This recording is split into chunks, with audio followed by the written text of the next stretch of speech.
नमस्कार, कसे आहात तुम्ही? आज आपण आपल्या बागेतील पपयांची हार्वेस्टिंग करणार आहोत. बघा किती मस्त पिकलेल्या आहेत.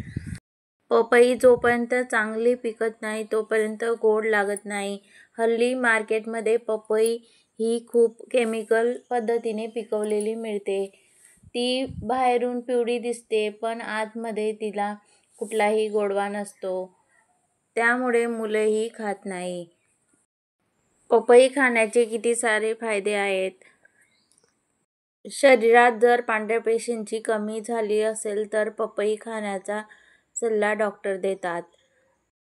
तुमच्याकडे देखील थोडीफार प्रमाणात जागा असेल तर तुम्ही देखील पपई लावा.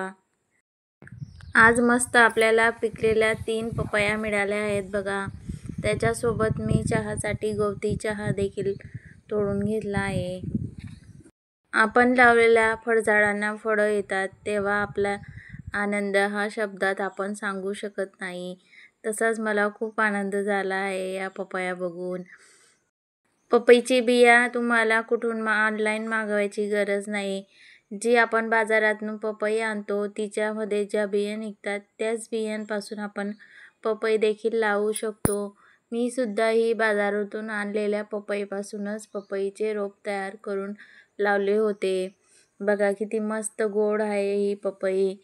आता मी कृष्णाला देणार आहे खायला.